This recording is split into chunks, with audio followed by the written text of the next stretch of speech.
Bienvenidos a Spicing Up Your Leadership, sazonando tu liderazgo, con Gabriel Furman. Un ingrediente que no puede faltar en tu vida. Una instancia de aprendizaje, autoconocimiento y reflexión para transformar tu liderazgo empresarial, tu propia maestría personal, tu autoconfianza y tu forma de comunicar. En este espacio aprenderemos herramientas de innovación personal que puedes llevar a la práctica de forma inmediata en tu vida profesional y personal. Te invitamos a este delicioso y aromático viaje de inspiración para la acción, donde podrás saborear hoy lo que lograrás ser mañana. Los ingredientes ya los tienes. Ahora llegó el momento de descubrirlos y pasar a la acción. La mesa está servida. Sean bienvenidos. Independiente si Donald Trump lo hizo bien, lo hizo mal, si el personaje te cae bien, te cae mal, ¿qué enseñanzas podríamos sacar de su forma de comunicar? ¿Fue coherente entre lo que decía y lo que hacía? ¿Qué cosas podemos aprender de él también que quizás, si queremos ser mejores líderes, deberíamos dejar de hacer para conectar mejor con nuestra gente y con quienes trabajamos? ¿Cuáles son aquellas lecciones de oratoria que podemos sacar no solamente de Donald Trump, sino que qué técnicas realmente funcionan para poder comunicar de forma asertiva y que nuestro mensaje colabore con el progreso de nuestros equipos en nuestras organizaciones? De eso estaremos hablando en este episodio de Sazonando tu Liderazgo. Tengo el honor de poder contar con el invitado, con Marcos Mazzoco, especialmente en este episodio, para conversar justamente acerca de su experiencia brevemente en Washington, con el expresidente de Estados Unidos, y también llevar a la práctica consejos de oratoria para líderes. Bienvenidos y gracias por estar aquí nuevamente. Y los invito a todos los que están presentes durante la grabación de este episodio, en el LinkedIn Live, por ejemplo, a dejar sus comentarios, envíennos sus saludos a Marcos y a mí, y aprovechen también esta instancia para hacer preguntas acerca de oratoria y liderazgo. Marcos, te quiero dar la bienvenida a este programa y gracias por estar aquí con nosotros. Gabriel, gracias a vos por esta invitación. Un verdadero gusto poder compartir algunas ideas, anécdotas y un saludo a tu genial audiencia. Gracias por estar aquí, por el tiempo y compartir una conversación de calidad. Yo llamo a estas conversaciones inmortalizar una conversación de calidad, así que para eso estamos acá. Me gusta. Gracias nuevamente. Para aquellos que no te conocen, Marcos, hoy día, ¿cuál es tu foco de trabajo profesional? Bueno, yo soy especialista en comunicación, autor de algunos libros de oratoria y comunicación. Me formé justamente para eso. Lo que yo hago es enseño a funcionarios, líderes, personas a hablar en público, en primer lugar. Y en segundo lugar, trabajo en arquitectura narrativa del contenido, del discurso, lo que antiguamente se llamaba logografía. Luis XV, los grandes presidentes, los príncipes, los reyes siempre tuvieron logógrafos, que son las personas que están detrás de bamblinas, detrás de escena, escribiendo, ¿no? Hace poquito, hace algunos años, el logógrafo de Barack Obama, una persona muy joven, le dio el nombre de ghostwriter, el escritor fantasma. Bueno, yo ayudo a las personas a hablar en público y al mismo tiempo los ayudo a construir sus discursos, presentaciones o narrativas. Yo llegué a ti justamente por tu TED Talk, ¿cierto? Muy bien. Y que me pareció genial. Gracias. Cuéntanos cómo el título, porque me pareció genial. ¿Cuál es el título de esa charla? El título es Todos podemos hablar en público. Ese es el título. Gracias. Y te cuento brevemente por qué ese título. Sí. Fue inicialmente la idea del primer libro, que finalmente se llamó Oratoria y Comunicación. Luego evolucionó a Comunicación y Persuasión, después del viaje a Estados Unidos al que hiciste referencia. Hay una creencia que para mí es un mito o una estructura paradigmática de que las personas nacen oradores. hay un porcentaje de la población que tiene atributos naturales para hablar en público, así como hay personas que tienen atributos para pegarle a la pelota o realizar un ensayo químico o tocar el piano. Pero la realidad es que con un método, que es el que describo en algunos espacios, todos podemos hablar en público, inclusive aquellas personas que hasta hace algunos años hubiesen sido descartadas, como personas con problemas foniátricos, lo que se llamaba antiguamente tartamudos hoy difluentes, personas con un gran caudal de muletillas o movimientos innecesarios del cuerpo de la palabra. Entonces, creo que con método y sal todos podemos hablar en público. Método, un conjunto de técnicas y herramientas; sal, un poquito de transpiración. Me parece genial eso, porque eso presenta entonces la oratoria como una habilidad entrenable y desarrollable a través de la práctica y el feedback, por ejemplo. Y creo que eso viene también a debilitar muchos miedos mentales y emocionales que muchos podemos tener acerca de cómo yo voy a ser capaz de presentar frente a todo el equipo directivo o frente a mi equipo alguna información o inspirar a otros. Me encanta que vengas a romper ese mito, porque abre posibilidades, creo, para muchos. Claro, y vos fíjate que dijiste una palabra que es interesantísima. A mí me encanta la palabra miedo, ¿no? Y a los de tu edad y a los de mi edad, Gabriel, ¿no? Los que ya pasamos algunas décadas, generaciones X o baby boomers, nos educaron que no había que tener el miedo, que no había que tener miedo. El miedo es extraordinario. El miedo es lo que permitió que hace 60 años el hombre viaje por el espacio o que hoy se descubra la cadena de ADN. ¿Dónde está el problema? El problema está en no vencer el miedo, ¿no? Hay una charla maravillosa de un neurocientífico argentino que tuvo una conversación con el psicólogo deportivo de Rafael Nadal. Y un especialista le pregunta a otro: ¿pero cómo haces para que Rafa no tenga miedo? ¿Cómo no? Pero, ¿qué locura me estás diciendo? Rafael Nadal, antes de salir a la final de Roland Garros, ganó la 14, ¿no? El domingo pasado, la número 14, se muere de miedo. Y es Rafael Nadal. Entonces, esto tiene mucho que ver con el orador. El orador también tiene miedo. La diferencia entre el gran orador y el que no hace oratoria es que el gran orador quiere vencer el miedo y dice: yo paso, yo hago la presentación.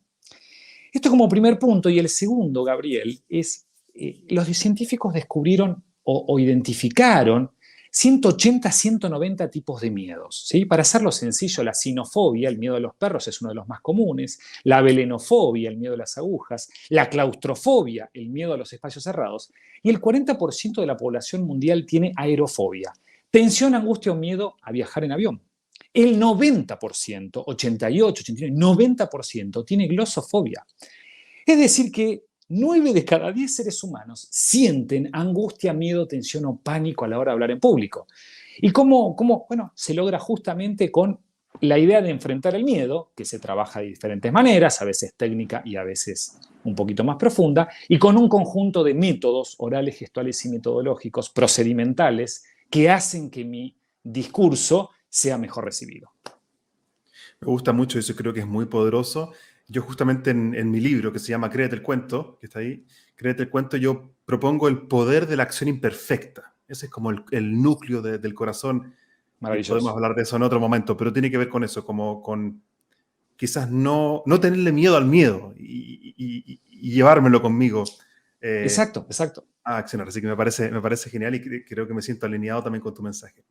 Yo quería ir a tu experiencia en Washington, que estuvimos conversando un poquito por WhatsApp.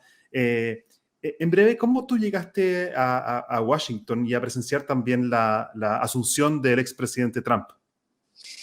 Bueno, fue prácticamente automático y repentino, pero valga encuadrar la historia. Yo durante 20 años tuve consultora de comunicación en Argentina, en Estados Unidos, viajando por diferentes partes del continente americano, sea Centroamérica o Norteamérica también.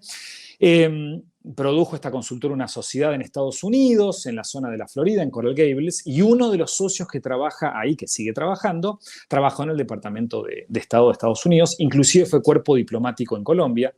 Hicimos una extraordinaria relación, además se casó con una colombiana y habla un castellano perfecto. Y el domingo anterior a la asunción de Donald Trump, creo que asume el 21 de enero, me manda la invitación, nos manda un grupo de 3 argentinos que trabajábamos en comunicación la invitación. El primer desafío fue conseguir pasaje, era imposible. Así que volamos a Nueva York y de ahí hicimos con el famoso Amtrak, que es el tren hacia Washington, con la idea de participar de la asunción de Donald Trump, que bien vale la aclaración, yo no me identifico con gran parte de esos perfiles o de políticas, ¿no es cierto? Pero era un hecho histórico por muchas razones. Como no conseguimos pasaje, tuvimos que viajar 2 días antes, porque no había pasaje, no había forma de llegar a Washington, inclusive desde Argentina. Entonces, esa casualidad nos permitió, o me permitió, trabajar y compartir reuniones con diferentes personas de su equipo, incluyendo a Kelly Conway, o Kellyanne Conway, que es la jefa de prensa del presidente Donald Trump y fue la antigua presentadora de Fox, ¿no es cierto? Una persona muy conocida que él lleva como jefa de prensa. Así que ese es el encuadre que me lleva a mí a estar presente esos 3 días en D.C., en el distrito en Washington, en este hecho histórico.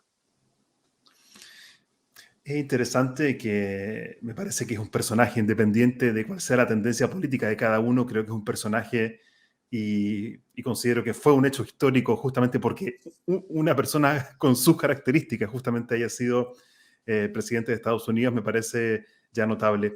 De las interacciones o de lo que tú alcanzaste a observar ahí, ¿cuál fue tu impresión de su forma de comunicar, de su forma de conectar con la gente? ¿Cómo fue? ¿Qué observaste tú ahí? Gabriel, con lo que yo escuché y vi del presidente Donald Trump o en general. No, ahí de Donald Trump. Bueno, a mí el viaje me sirvió muchísimo desde lo técnico, aprendí muchísimo porque tuve una reunión atrás de otra, con Donald Trump estuve 2 veces, no tuve diálogo directo con él, obviamente, la primera fue en la Asunción, que estábamos a 45 metros, porque tuvimos la suerte que nos consiguieron una entrada relativamente cercana, eso se divide por colores, la más cercana es la dorada, después la azul. Nosotros con colores, sí. Claro, estábamos en el servicio secreto, va armando anillos y a medida que tú muestras tu credencial y tu pasaporte, que aquellos que en algún momento viajen recuerden que el pasaporte tiene un hilo de metal adentro, después de 5 minutos y ponernos nerviosos, me lo explicó un policía, ¿no es cierto? Entonces, se forman anillos y de acuerdo al color vas acercándote cada vez más al escenario de Casablanca. Por suerte lo tuvimos muy, muy cerca. Y después tuvimos sí un intercambio, una interacción con él al lado, porque durante la noche se producen muchas reuniones y el presidente, cualquiera, se acerca a 2 o 3, te das cuenta que va a acercarse a tu reunión, a tu fiesta, porque el servicio secreto llega 1 hora antes y es realmente un show, es una cosa impresionante. ¿Ah, sí? El movimiento. Sí, es impresionante. Estamos hablando, Gabriel, una ciudad totalmente militarizada con armas, tanques, aviones, helicópteros. Es realmente para mí un show, ¿no? Una cosa que nunca había visto. Y dura varios días. Entonces, la primera impresión fue, bueno, vamos a evaluar el discurso de Donald Trump, que inclusive yo hice una crónica para un diario en ese momento, y me gusta resumirlo con esto, ¿no? Él hablaba del pueblo. El discurso de Donald Trump en ese momento, donde dice de entregarle el poder al pueblo, es muy similar, y esto cada uno tomará sus propias conclusiones, al que hace Bane en la película de Batman de Rising, donde aparece Bane, ¿no es cierto? El villano Bane, que entra a una cancha de fútbol norteamericano y hace un discurso relacionado con devolverle la posibilidad de elegir al pueblo, ¿no? Sí. Entonces, había una gran asociación que todos los periodistas y cualquier persona que escuchaba el discurso y había visto la película lograba asociar, ¿no? Yo no creo que lo haya parafraseado, no creo que lo haya copiado, pero llamativo. Y complementando tu consulta, bueno, luego lo vimos en el Carnegie Hall, que es un espacio para 50.000 personas, donde muchísima gente de todo el mundo. Él llega con su esposa, con su familia, ahí sí lo tuvimos realmente al lado y estaba todo su equipo y pudimos interactuar. Yo ya había conversado con Kellyanne Conway en otro momento, y ahí se lo ve más desnudo intelectual y emocionalmente, porque no hay cámaras, están prohibidas las cámaras más allá de los celulares y no se puede filmar muy cerca. Entonces, mi pregunta era, ¿es buen orador o no es buen orador? Bueno, yo iba a Washington creyendo que es un pésimo orador. Pero hay dos elementos. ¿Qué es un buen orador? Es aquella persona que logra con sus objetivos persuadir al auditorio, y él logró su objetivo con creces. Y en segundo punto, hay muchas personas que analizaron su discurso, Gabriel, y no se observan discrepancias entre lo que él piensa y lo que él dice, entre su lenguaje oral y su lenguaje gestual. Hay 6 o 7 indicadores que observamos los especialistas en logografía o en oratoria, donde decimos, a ver, ¿está mintiendo o no está mintiendo? Y fíjate qué interesante, cualquier presidente o cualquier persona le dicen, intenta sonreír. Y si mi emoción no es de sonrisa o de risa, ¿por qué tengo que sonreír? Y él en ningún momento sonríe cuando no quiere sonreír. Y es de las personas que muestran enojo o furia cuando están iracundos o furiosos. Entonces aprendí a no prejuzgar y a observar, como bien decís, más allá de mi idea, que está lejos de ser la de él, no comparto muchísimas cosas, aprendí a no prejuzgar y a observar la comunicación desde quien quiere lograr el objetivo del evento comunicacional, sea un discurso, una presentación o una clase. Me encantó eso que dijiste también, que el objetivo de la oratoria es, no sé si con estas palabras, pero movilizar, conectar con la audiencia. Estoy yo como emisor de un mensaje y está la audiencia ya o receptor, y mi objetivo como orador, y creo que aplica directamente al liderazgo también, es conectar con el otro, con mi interlocutor, audiencia-receptor, ¿no? Y no solamente esto, Gabriel, hace muchas cosas bien, porque barre al público con la mirada. Su lenguaje gestual tiene mucho de autoritario y tiene mucho de agresivo, y utiliza el dedo punzante y hace los dedos circulares, y su familia y su esposa están siempre 1 o 2 metros detrás, y habla siempre arriba, ¿no es cierto? Su proxemia, la distribución del espacio es poderosa, es no colaborativa. Barack Obama hablaba al llano, en 360 y a veces sin atril. Él se mantiene siempre distante arriba y con atril, ¿no es cierto? Estas son todas lecturas que tenemos que hacer para entender la comunicación, pero bien dijiste, él cumple el objetivo. Y el objetivo de él no es informar, el objetivo de él es generar un vínculo emocional que en gran parte pasa por el impacto y el convencimiento. Pero cuidado, que el convencimiento tiene un porcentaje de razonamiento y un porcentaje de emoción. Y hoy la comunicación es mucho más emocional que racional. Entonces, sabe contar historias, sabe barrer al público con la mirada, sabe generar un vínculo yo poderoso, yo sé, ustedes escuchen, creo que logra su objetivo. Sin hacer juicios de valor, logra su objetivo. Gracias por compartir eso y tantas cosas como que aprender de esa experiencia de nosotros como líderes o gente que buscamos también inspirar y conectar con otros, el tema de la proxemia, saber contar historias, la emoción más allá del intelecto. Así que gracias y muchas cosas para destacar ahí. Gracias por compartirlas. Por favor, un gusto, y el conocimiento tiene que compartirse. Si hay algo que pueda aportar valor, bienvenido sea. Mientras conversábamos por WhatsApp preparando esta conversación, mencionaste un tema que me pareció fascinante y creo que muy útil y muy necesario, especialmente quizás para nosotros como latinos. Y es el tema de que comentaste que tú tuviste la experiencia de tener varias reuniones estando allá en Washington y que aprendiste cosas valiosas. ¿Qué te llamó la atención como primer rayo de luz participando de esas reuniones? Mucho, Gabriel, me llamó la atención.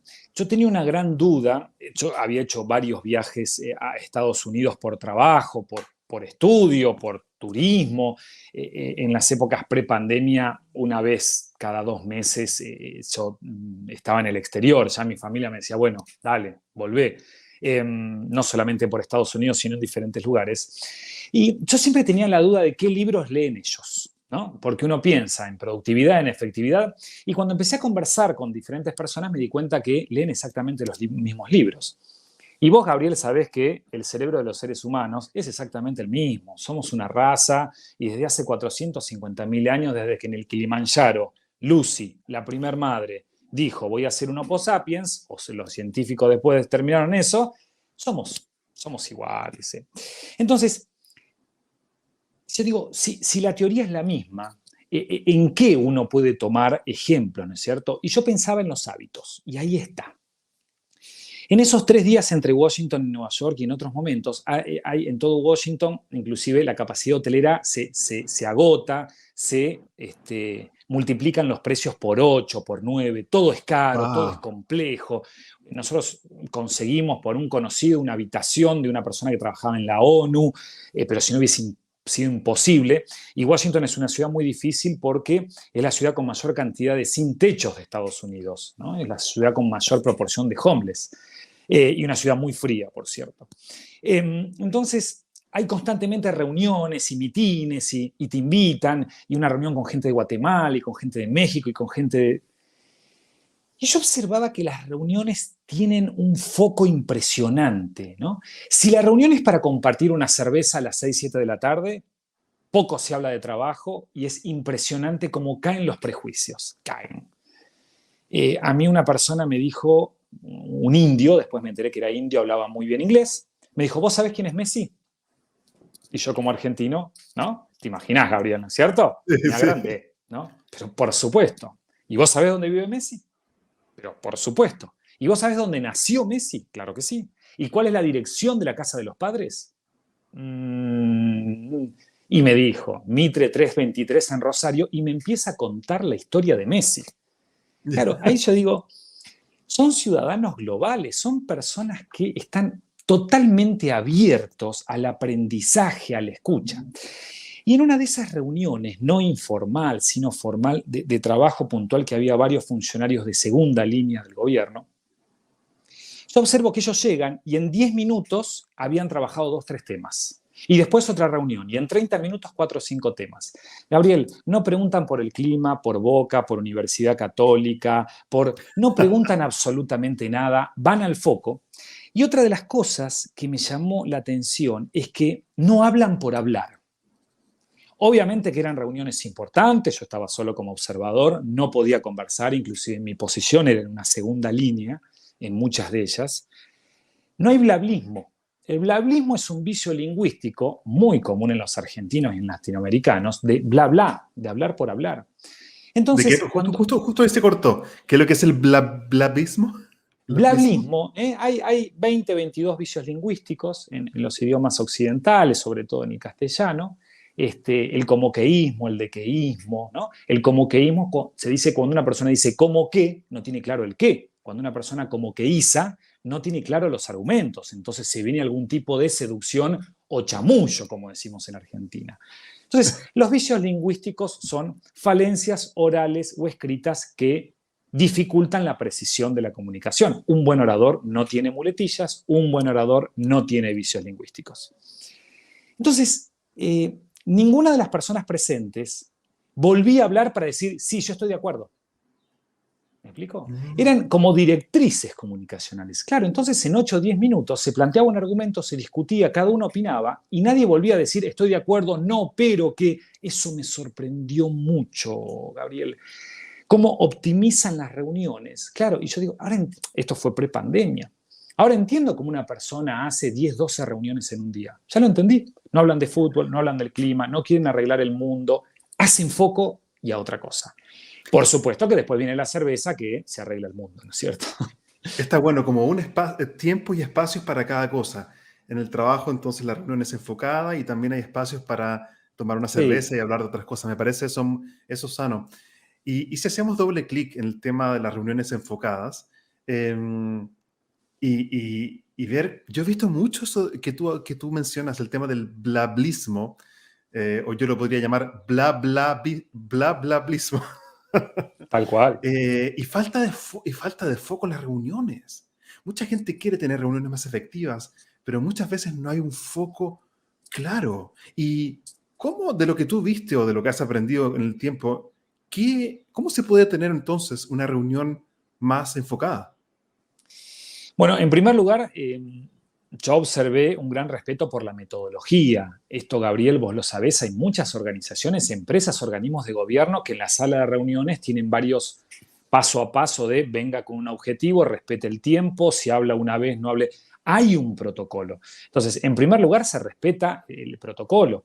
Yo hace poco con un área de gobierno de aquí de Buenos Aires me pidieron ayuda para las reuniones efectivas. Bueno, Mm. armamos el protocolo, lo compartimos, los líderes los compartieron con sus liderados. Primera reunión, a la segunda reunión estaban todos los celulares arriba de la mesa y no en un buzón. Entonces, en primer lugar hay que respetar una metodología. En Argentina cuesta mucho respetar metodologías, en primer lugar. En segundo lugar, los hábitos. Cuando el hábito se hace exitoso, se va autoalimentando. Entonces, si la metodología a mí me aporta que el hábito me dice que en 10 minutos puedo resolver lo que en otro lugar resuelvo en 40 mirando el celular, bueno, alimentemos hábito con metodología. Y después creo que está en tercer lugar el aspecto cultural, que la pregunta es, ¿el hábito hace la cultura forma los hábitos? Entonces, y por cultura también me refiero a esos hábitos no escritos. Si veo que 8 o 9 personas están sin celular, yo no tengo por qué agarrar el celular.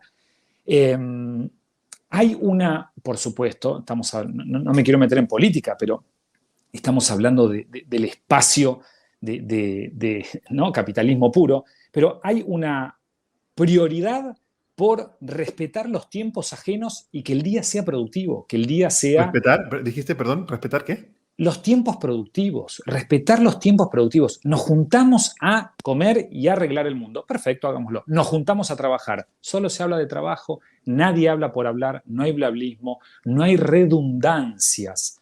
Nadie levanta la mano para decir lo mismo o reafirmar o parafrasear lo que dijo otro. No existe. Eso me llamó mucho la atención. Increíble. Y recuerdo también que conversamos, algo que me gustaría que comentaras, el tema de darle valor al silencio. ¿Qué significa eso? Es interesantísimo, Gabriel.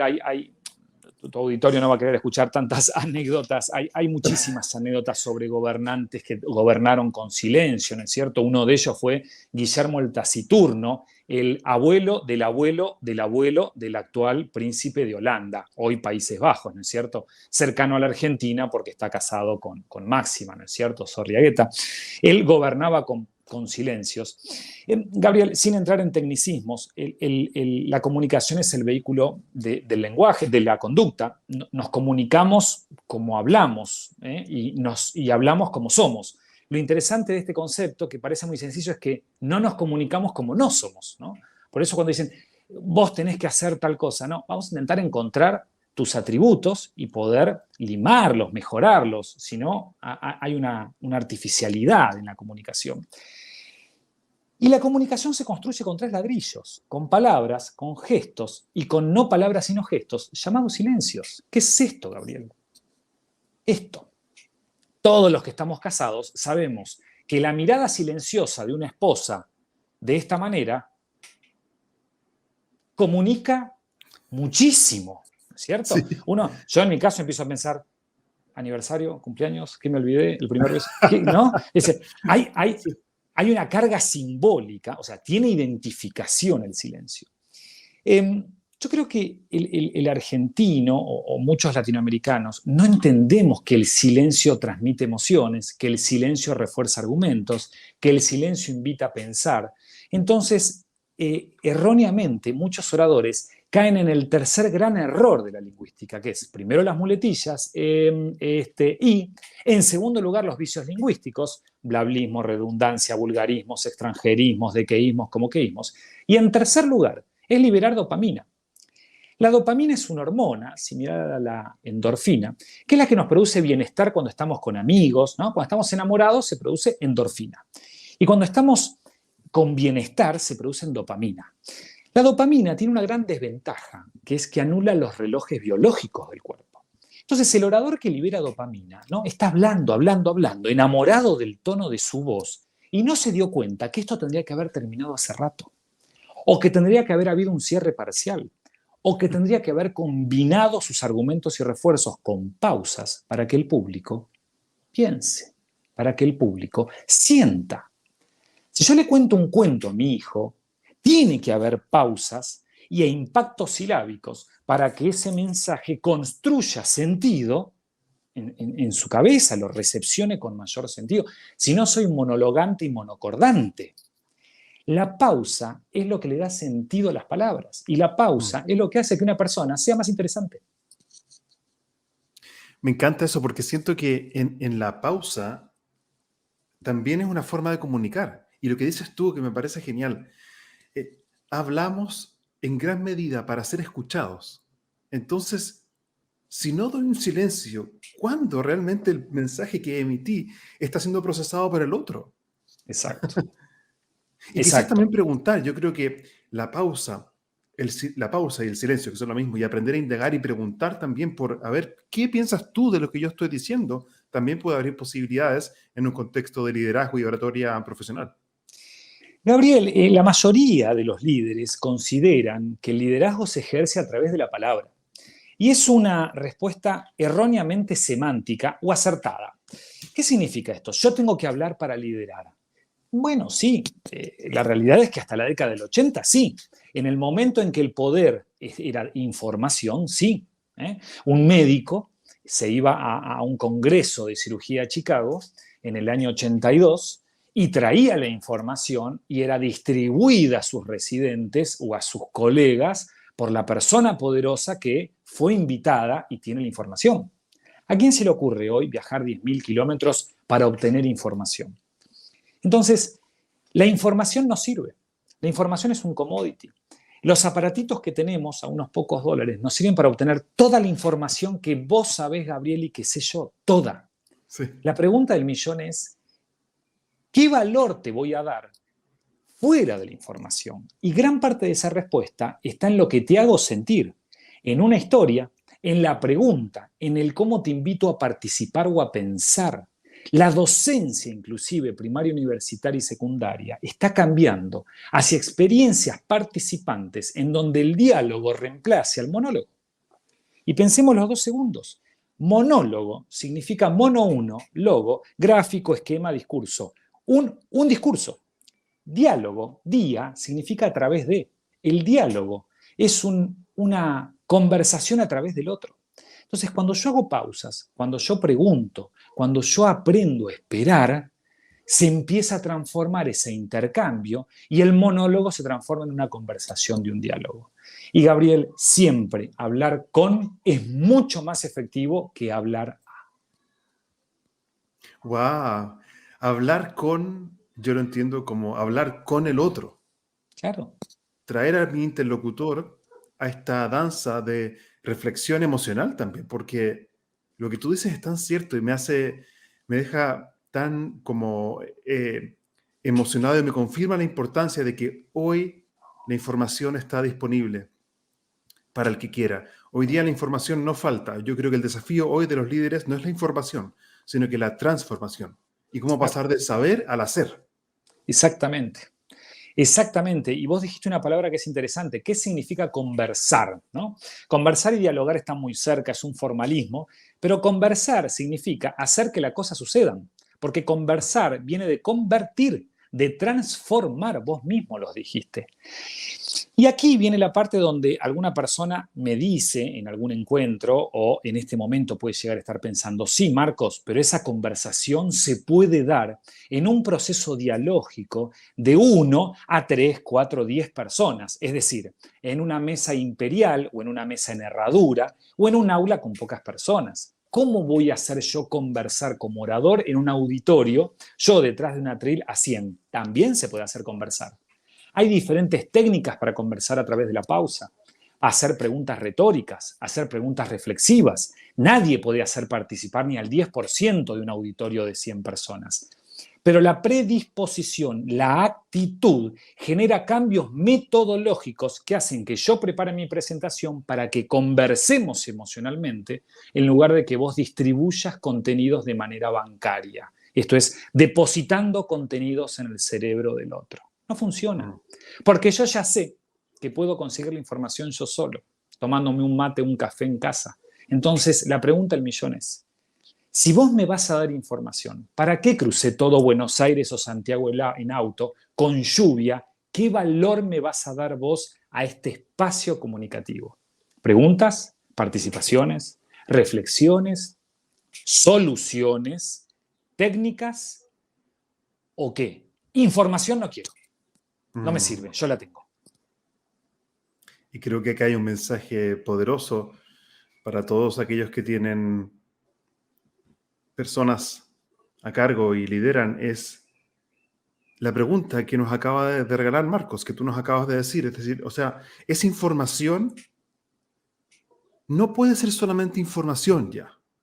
¿Qué tipo de conversación necesito tener con mi equipo para que se genere un resultado diferente? Yo creo que esa pregunta también nos ayuda a orientar la forma en que comunicamos.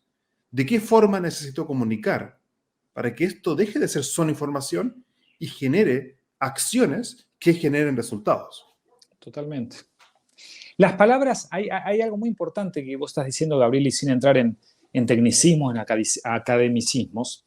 La palabra no es el fin, la palabra es el medio. Esto es lo que tiene que quedar claro en el orador, en el líder, en aquella persona que se encarga de motivar, impactar o inspirar a otras personas. Porque hoy la oratoria, la comunicación tiene que ir por o me divertís o me inspirás, ¿no es cierto? O me educás, que no es el espacio original de la organización. Más allá de que hoy se busca educación a lo largo de toda la vida, ¿no es cierto? Acá hay algo muy importante que es, quiero elegir las palabras correctas. Las palabras no sirven. Las palabras son el resultado de las imágenes mentales que vos tenés en tu cabeza, como decimos en Buenos Aires, en tu bocho, Gabriel.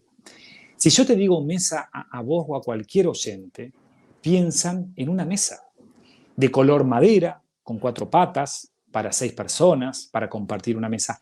Nadie escribe en su corteza cerebral la conjunción de las letras M, E, S, A, que hacen referencia a una mesa que es un objeto para comer, tomar algo, etcétera, etcétera.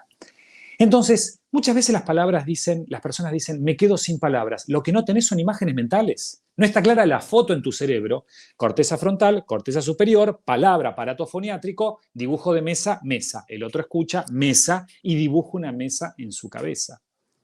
Esto en la década del 80 a ver qué facilidad de palabras tiene. Hoy, teniendo palabras e imágenes mentales, vos me tenés que aportar algo de mayor valor que una simple palabra. Esto es interesantísimo para analizarlo, Gabriel, y déjame compartirte una pequeña anécdota. Sí. El año pasado sortean en el colegio de mis hijos a 10 papás para participar de algunas reuniones pedagógicas. Fui uno de ellos sorteado y hay una persona que es un tutor pedagógico que yo respeto muchísimo, una mujer argentina muy capaz, que estaba moderando la reunión. Entonces nos invita a pensar la educación del futuro. Bueno, el año que viene, no, la educación de los hijos de sus hijos. ¡Wow! ¡Qué ejercicio!, ¿no es cierto? Y aquí viene el punto anecdótico y nos dice, estamos con un problema. Algunos profesores del secundario no quieren adelantar a los jóvenes el tema de mañana. ¿Sabes por qué, Gabriel? ¿Te lo podés imaginar? ¿Por qué no quieren adelantarlo? Claro. Porque los chicos con acceso a la tecnología van con toda la información y saben más que el profesor. Entonces, esto nos indica algo terrible. ¿De qué vale la información? ¿Por qué yo me voy a poner a armar un PowerPoint para dar información? Mándasela por mail. Aprovecha el espacio, el evento comunicativo para generar valor, no para aportar información. ¿Qué significa generar valor?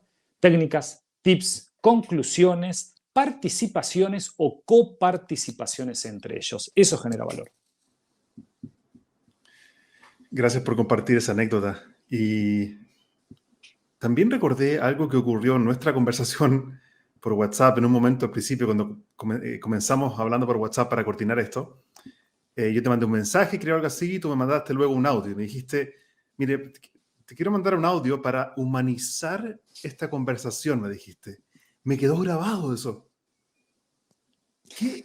Y obviamente, y se puede seguir humanizando y juntarse físicamente y estar en el mismo lugar, pero ya pasar de un mensaje escrito a un audio y que tú me hayas dicho humanizar la conversación o la comunicación, me quedó grabado para siempre un aprendizaje que tuve ahí. ¿Qué significa humanizar la conversación o la comunicación para ti? Gabriel, es interesante lo que vos planteás, ¿no es cierto? Porque, bueno, en principio soy italiano, soy hijo de italianos y para mí la sobremesa tiene un valor enorme, ¿no es cierto? El espacio de comida no es nutrición, es un espacio de encuentro, ¿no? Por eso hoy una familia no puede comer mirando la tele o con los celulares arriba de la mesa. Esto que parece tan sencillo y que es muy común a argentinos, chilenos, brasileros, porque todos sabemos lo que representa ese espacio posterior al acto nutricio, que es la sobremesa, es que la pandemia nos llevó a transformar nuestra comunicación en una cuarta pared. Todos los comunicadores, hasta el 20 de marzo del 2020, teníamos 3 paredes: derecha, izquierda y la del fondo. El Zoom, el Meet o el Teams, si no está humanizado, nos vuelca una cuarta pared. Y esto que debería ser un puente llamado pantalla es una pared, es una cuarta pared. ¿Y qué significa no humanizar? Llegar tarde a la reunión, no tener objetivo, ponerle a mis liderados 16 Zoom en un día. Mi empleada tiene mellizos y le pongo reuniones entre las 11 y las 2 de la tarde. Esto es real, ¿no? Como me dijo una persona: Marcos, mis hijos comen, hay que cambiarlos. Entonces, se produjo con la pandemia una deshumanización de la comunicación, porque se empujó demasiado el uso de Zoom, Meet y Teams, independientemente de la aplicación que hayamos usado. Entonces, si yo te puedo hacer un llamado, porque te voy a mandar un audio. Si yo te puedo mandar un audio, porque te voy a mandar un texto. Si yo te puedo mandar un texto, porque te voy a mandar un mail asincrónico. Y de vuelta, como te dije en broma. Si podemos ir a comer y a tomar una cerveza y a conversar de trabajo, de relaciones o de lo que sea, ¿por qué me voy a quedar haciendo un Zoom si yo quiero tener contacto con las personas y con el mundo? Más allá que a veces la autopista es terrible. Sí. Pero no podemos deshumanizar todo, porque caemos en esta enfermedad de la comunicación remota que yo bauticé como zoomfagia, ¿no? Que es el zoomificar todo. Hagamos un Zoom. Esperá. En primer lugar, ¿tiene sentido hacer un Zoom? Lo resolvemos con un llamado telefónico de 2 minutos. Hagamos un Zoom, hagamos un Zoom. Sí, hace 2 meses que no nos vemos la cara. Vamos a tomar un café fuera del horario de autopista. A esto me refiero con humanizar de vuelta un poco la comunicación. Me parece muy poderoso y yo también lo he usado como una invitación cuando hago justamente talleres o formaciones online. Y sí, estamos juntándonos vía Zoom porque hay gente de distintos países. Y a veces gente, sobre todo la primera sesión, llega muchas veces con la cámara apagada. Y usé tu frase, y dije algo así como: quiero invitarlos a humanizar este encuentro y a aquellos que puedan y estén en un contexto donde efectivamente esté la posibilidad a encender sus cámaras y así humanizamos este encuentro, ya que por lo menos así nos veremos también en este rectángulo, ¿no? Entonces creo que encender la cámara, por ejemplo, es una forma de humanizar un encuentro virtual. Claro, Gabriel, venimos de 250, 300 años de comunicación.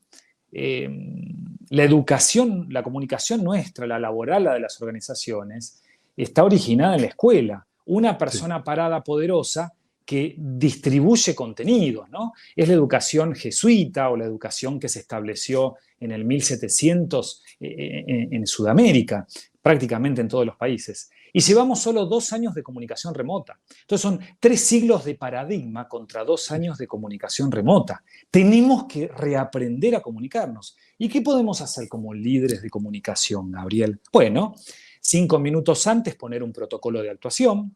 Los invitamos, ¿no? Una pequeña música, yo lo hago en muchos talleres, los invitamos a prender la cámara, apagar el micrófono.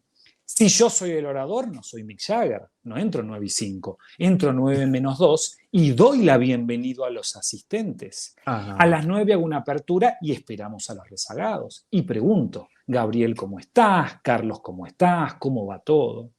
Y después comenzamos y a medida que van ingresando, damos la bienvenida, solicitamos el micrófono, los invitamos a formar parte, aclaramos que se pueden ir a buscar un café, un mate, los insumos generan acercamiento entre los seres humanos, café, mate, lo que vos quieras. Si el otro no tiene que hablar, puede comer, desayunar, respetando los protocolos sociales humanos. Entonces, fíjate, Gabriel, la cantidad de cosas que en un espacio frío como la comunicación por Zoom, el comunicador puede hacer para humanizar, empatizar y generar temperatura en la comunicación, un poco de calidez humana. Me parece fantástico. Entonces quizás compartir algo virtualmente para tomar, para comer, preguntar cómo estás, ¿sí? Invitar a encender las cámaras y Me parece genial porque son cosas pequeñas que hacen una gran diferencia. Ese es el punto, Marcos, creo yo. Y muchos de los líderes que nos están escuchando, quizás, y a veces a mí también me ocurre, subestimamos el poder de pequeñas acciones comunicacionales. Y yo creo que el liderazgo, al final, es microliderazgo en el sentido de que pequeñas decisiones y actos comunicacionales para conectar con otro pueden hacer la diferencia. El poder del detalle, Gabriel, es Sí, el poder del detalle. Es increíble el efecto emocional que tiene sobre la otra persona un buen detalle. 2 detalles, 3 detalles, ¿no es cierto? A mí hay personas que me dicen, Marcos, yo quiero el libro. Bueno, mi último libro, justo ahora salió una segunda edición, simplemente lo repetimos, la circulación. Y las últimas 3 personas, yo tengo la costumbre de preguntar el nombre. Entonces, estimado Gabriel, espero que mi libro... Y me ha llamado gente, Marcos, me dedicaste el libro. Pero ¿cómo no te voy a dedicar el libro? Si vos estás buscando el resultado de un esfuerzo mío, ¿cómo no te voy a dedicar un libro? Me dice, pero esto es maravilloso. ¿Qué lo haces por marketing? Mira, no sé si lo hago por marketing. Vos me llamás para pedirme un libro, ¿cómo yo no voy a humanizar con mi letra? Además, a mí me gusta escribir con tinta, las antiguas lapiceras, no con virome, porque mejora la escritura y mejora la motricidad. ¿Cómo no te voy a dedicar el libro? ¿No? Entonces, yo creo que el liderazgo es el poder del detalle. Y para estar en el detalle hay que liderar individualmente y no masivamente o por subgrupos. Hoy el liderazgo, nos guste o no nos guste, es individual y personalizado, Gabriel.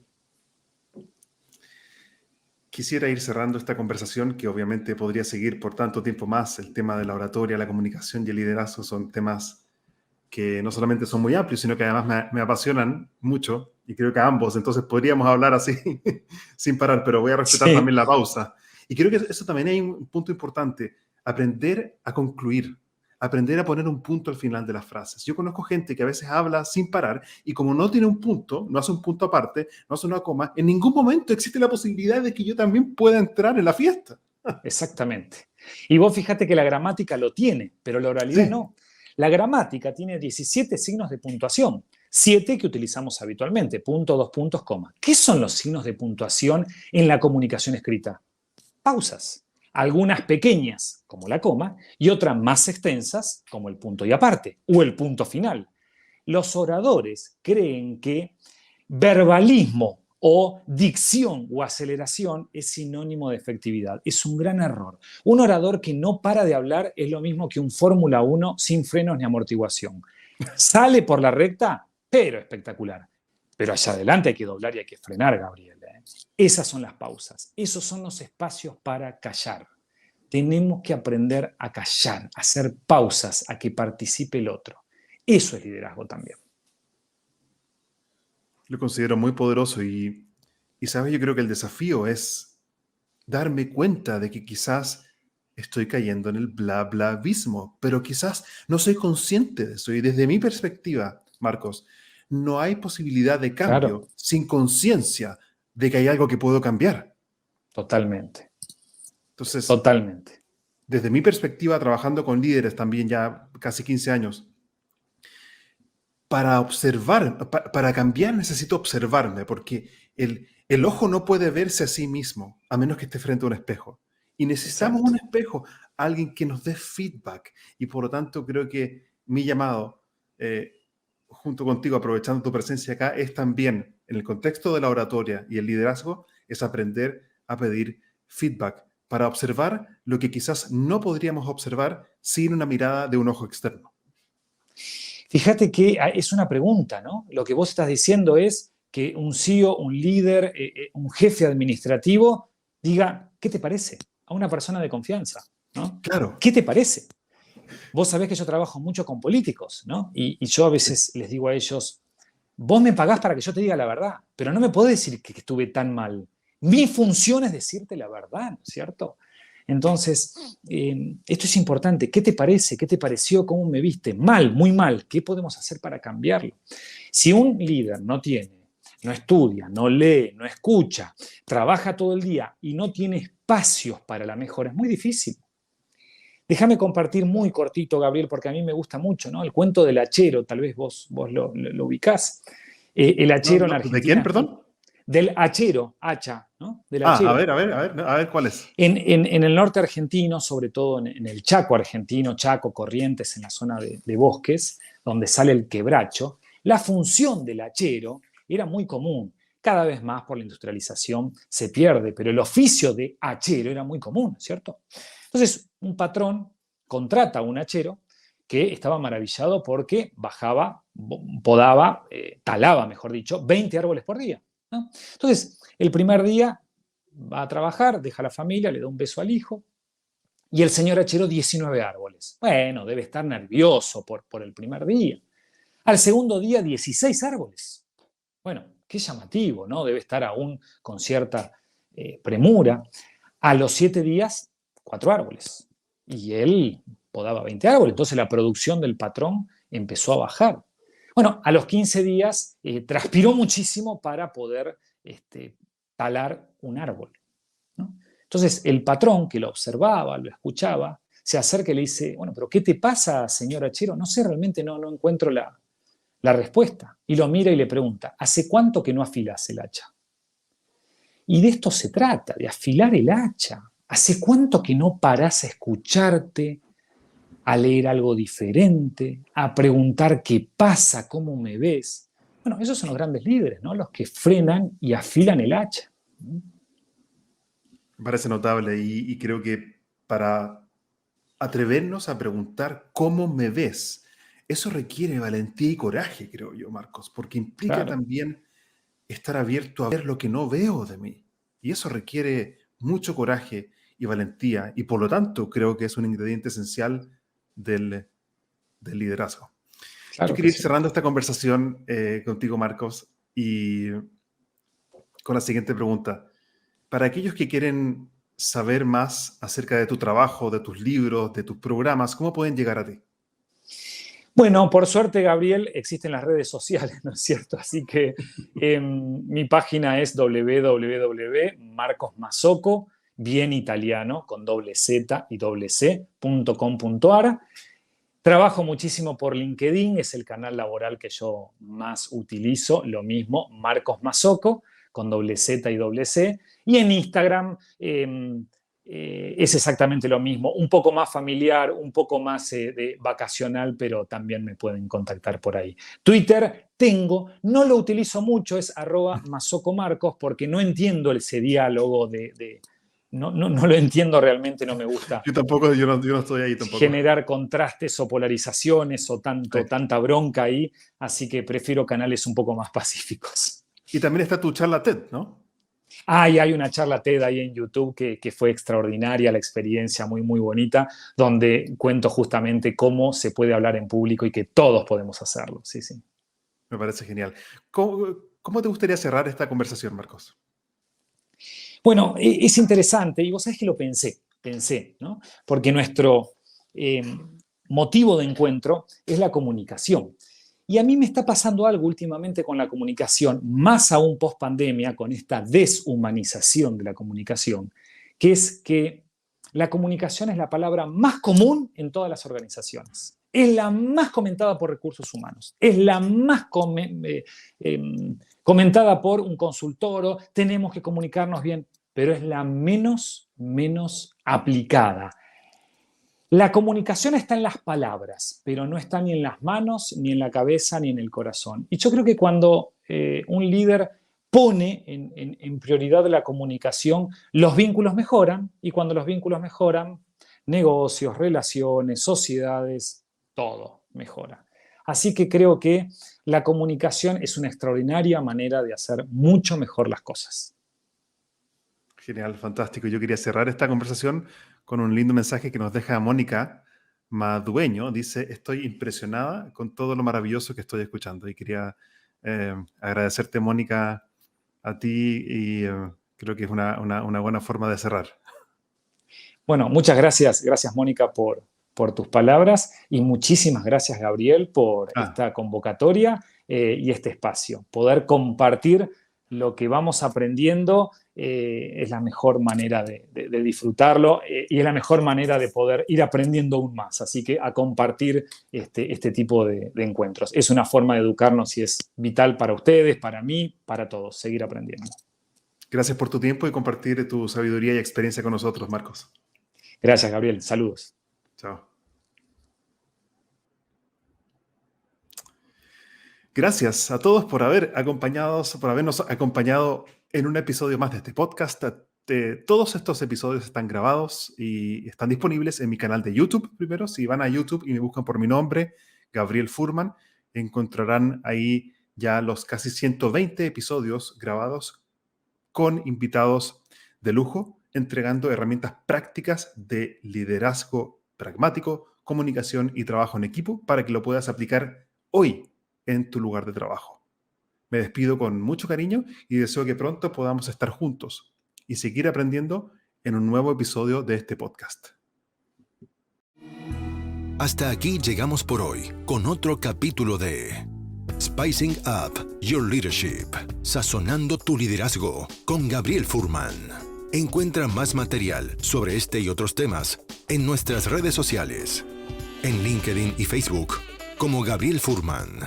Nos reencontramos en nuestro próximo capítulo para descubrir más herramientas de innovación personal que te servirán en tu vida profesional y personal. Esta cocina siempre está abierta para ti y para todos aquellos que quieran compartir su inspiración para la acción. Hasta la próxima.